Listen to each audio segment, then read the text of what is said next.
Hey, I'm Decathlon Gamer. Welcome back to FM23 Newton Heath, episode 56. You may ask, why are we playing against the next to bottom side? Why are we worried about a match such as that? But Bradford City, well, that's our primary fierce rival of this team. So we're finally in the same division as them, and they are struggling. Half the points that we have at this stage of the season. We have 26. They have just 13 points on the season so far, but they are playing at home, and they are going to be fired up by this rivalry opportunity. Speaking of opportunity, today is an opportunity in an unexpected way for McConnell. McConnell getting the start at right wing back. Not his position. Not anybody's position. Actually, we only have 3 right backs on the entire roster that are eligible in any way, shape, or form. We have 5 players that can play the position, period, in the entire organization. One of those, unregistered. No space to get him registered for today's match. Therefore, we can't select him.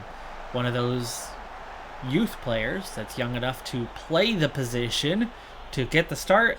Well, turns out that the youth team has a match today too, and because I wasn't aware of how bad this would be when the injury just came this morning, taking our third one out, Casanova, who's been playing the role for the last handful of matches, as that one's called offside, but we had the block on anyway. He picked up a 6 to 7 week tendon injury, some sort of strain that's going to keep him out for a while. Fortunately, both of the other 2 guys that have been out injured for some time, leading to Casanova getting all of the minutes of late, they are both set to return soon. But we do have a match in 2 to 3 days. We could have an issue as Taylor, great control off the chest, and leads to a wonderful opportunity. It was still only a half chance, but really thought he could have finished that one, and he puts it just wide, and it stays 0-0 as we approach halftime. Mathurin is going to get Indoweni on the end of that one, and Indoweni heads that just wide. We weren't exactly in control. In fact, we did nothing until the final 10 minutes of the half, but in that final 10 minutes, we put ourselves in a position to be just about level here at halftime. Neither team amassing much in terms of XG. McConnell playing at wingback because I literally have no other right back options, and he can play wingback, so we just pushed him up, and that's where he is playing today, and he's actually playing pretty well.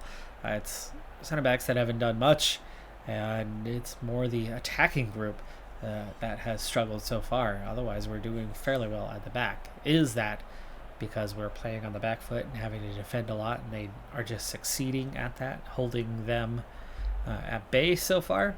Probably. No changes, and second half underway. We at least do have a full bench available to us. I have made one change, and just tactically making a change. Essentially the same couple of players getting in and getting the start as of late. Our 2 loanees, Moore and Martin, have actually swapped sides, as that was a dangerous play, but Indoweni gets the ball, and we just about get away with that one. Shipley now with the throw in Mathurin. Anyway, Martin and Moore have swapped positions because of what has been promised to their managers, as we go quite close on that one, and a big time substitution. I think that was 3 players swapped out all at once there for Bradford City. Come on, let's go. Shipley in space finds Mathurin. What a chance that ended up being. Mathurin makes the pass, defense makes the partial clearance, but it goes right to us, and then we blast it towards the upper corner. Keeper makes the stop. Taylor not looking happy, not playing well. Let's get Shaq Ford on. Baggett, not the greatest clearance. We get another attempt on the clearance, and still not getting it away cleanly. Baggett ripped down in the box, legs taken out from under him. Surprised that didn't amount to more as in some sort of yellow card seemed due for that one. Heggie pushed that one up over the bar, played it safe instead of grabbing the simple ball. Apparently had enough power. Indoeni makes a nice play there and holds up the ball for McConnell. Mathurin having a terrible day and on a yellow. Let's go ahead and get him out for, well, we have no options. Let's see, what are our options? If we go the other way, I'm assuming Indoeni can swap to the left. He can. So we're going to swap Indoeni, get a struggling Mathurin out of there for Lapalabai. Let's think about making a second sub while we are at it, as we only get to make 3 subs throughout the day. Elliot Jenks cleared to play 45, and maybe it's about time that we do something with that.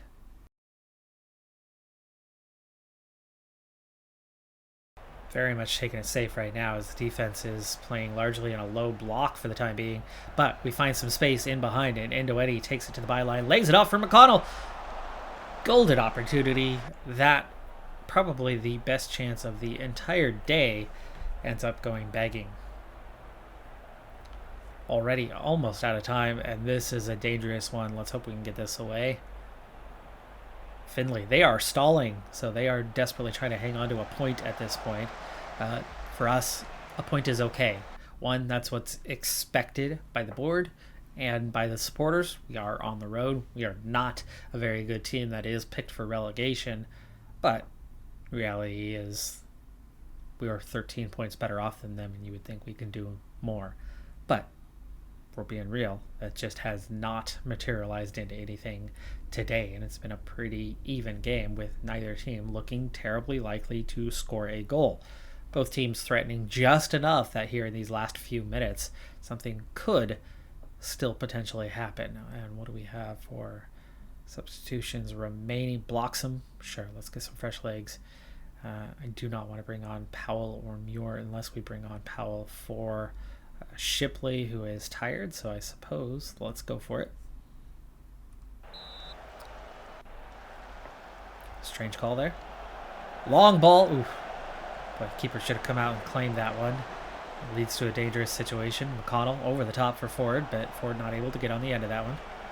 That was well offside play, but Baggett wins the header anyway and heads it back to the keeper. And we're now looking at 2.5 minutes of play remaining. Indoeni, great job getting onto the end of that, but then decides to take it himself from well outside the box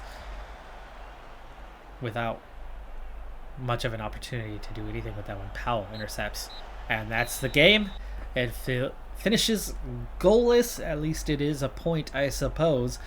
We were ever so slightly the better team on the day, but certainly not by much. Either team looked like maybe possible of getting a goal in this one, but our center backs controlled play. McConnell actually played decently well in that wing back position. He may have to play one more before we get guys back in and get the regulars back in the position. Having just completed a run of 3 straight road matches, we've actually not done bad in this period. So we opened with that 0-0 draw at Bradford City. Of course, that was important to us because of the opposition. And then we headed on the road to a top 10 side in Walsall and won 3-1, only giving up a penalty and dominating Shackford with a hat trick in 11 minutes, and then just hanging on for the rest of the match. And then went to last place, Birmingham City, and absolutely got pummeled in this one. Birmingham City picking up just their second win of the entire season out of that, which really shows that we are out of our depths at times, especially on the road. And then we go and play Wickham at home, a team that we fared very well against in the FA Cup second round just at the beginning of the month. Now at the end of the month we play them in the league, and yes, this is the top side in the league. So we lose to the last place team in the league, and then we follow it up at home winning against the top team in the league. So we're a team that's very hit and miss. We're definitely not consistent in any way, shape, or form yet. Dale Taylor grabs a couple goals in that one, which helps because he hadn't scored for a little while, but Shackford has been pretty dang good, and we somehow managed to get both of these guys on. I think the Shackford one might have been a substitution.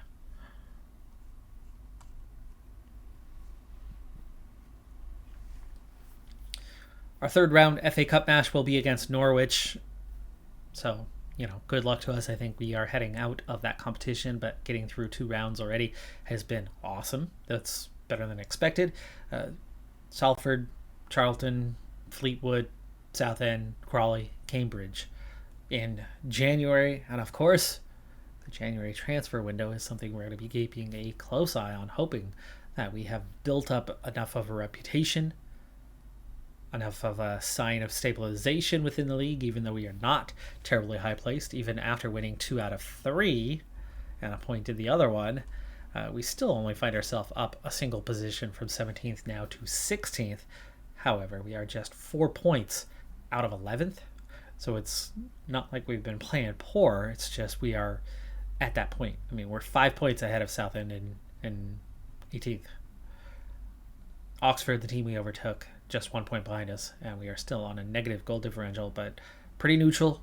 Things going pretty well, all things considered, especially how difficult we found it to really make some signings. But those last couple of moves we made before the transfer window closed have certainly helped us out, and you can see that league position wise we have very much stabilized in this kind of bottom quadrant of just about mid-table.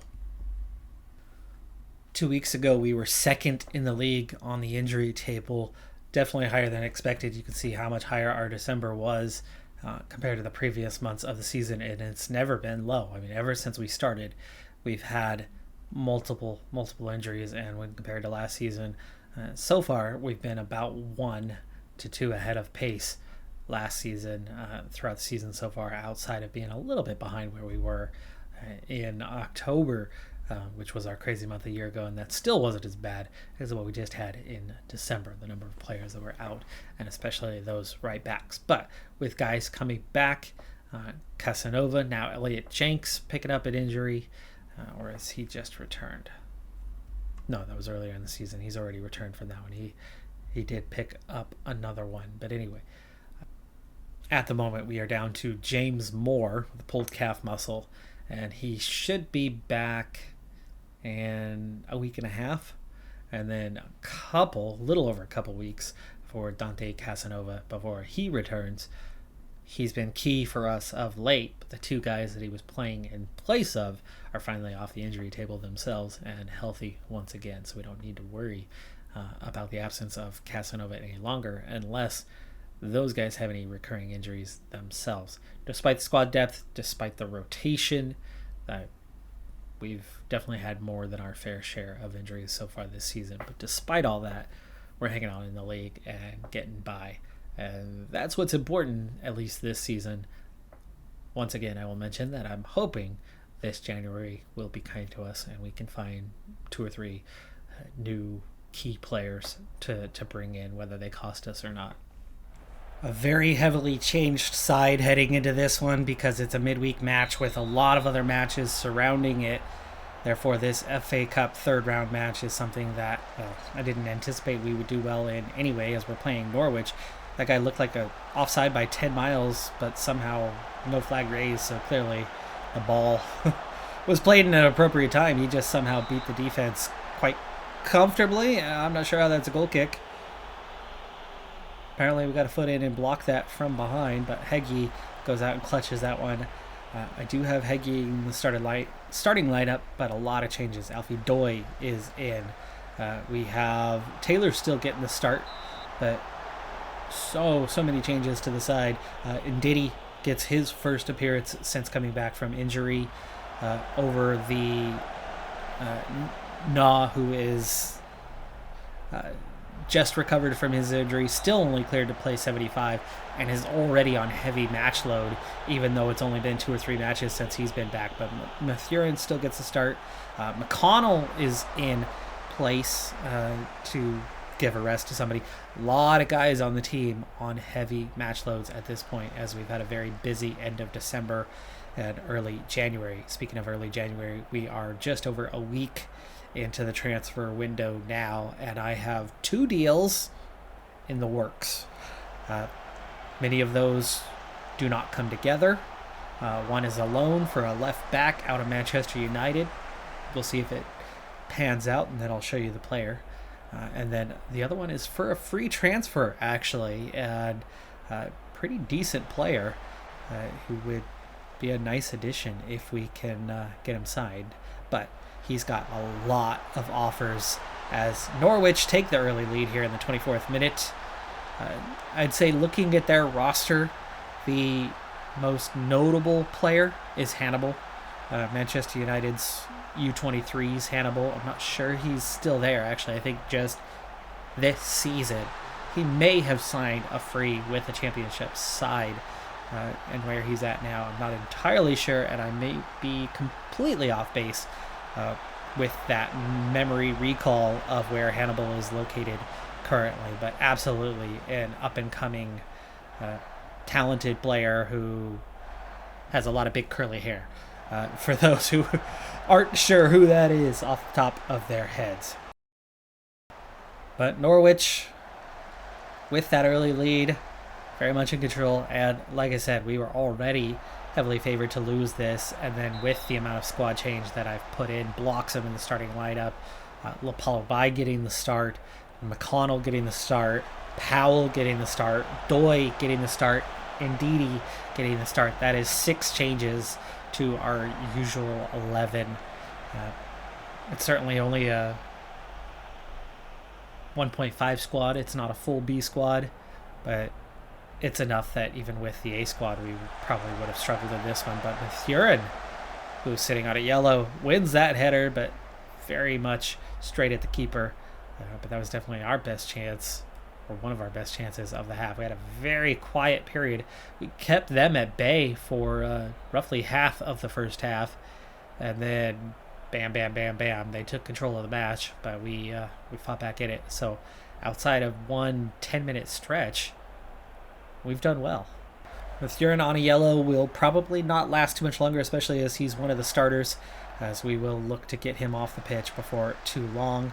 Adam Martin, another starter who is quite tired here in the early phase of the second half. He too should be seeing a sub here pretty early on, as I'm more worried about fresh legs, sending offs, than I am about our performance at this point. And with 65 played, even though they are in a dangerous free kick position, let's go ahead and make the first couple changes, the ones that I was discussing. Mathurin for safety and freshness. Andriucci is probably, or do we want to get, you know what, let's get Barrington in there. Barrington has not played at all. Andriucci does certainly get the occasional one. There are some good players like Indoweni on the bench, that No on the bench, Baggett on the bench, but all with heavy match loads that are there more for emergency subs than something that I actually want to materialize Shipley as well. They take the free kick near, lay it back off for the player who takes a shot himself, but Heggie grabs that one, quite comfortable. Sends the ball long, though, to Taylor, but Taylor lays it off for Lapalabai. Great play there. The next ball in is cleared out by Gibson, though. Dangerous in possession, really nicely played, and to the winger, Arno. We get a block in, we get a foot in on that one. That deflects it wide, and they have definitely taken control here in the second half. We've done absolutely nothing in this half, and if anything, I think we need to change to... Lapalabai is pretty tired, but again, as he's more of a sub than anything, ooh, just wide there. That certainly would have been enough to seal the deal, but at 1 goal, we've still got a shot. Terry is quite tired and a starter, so let's go ahead and bring on Muir.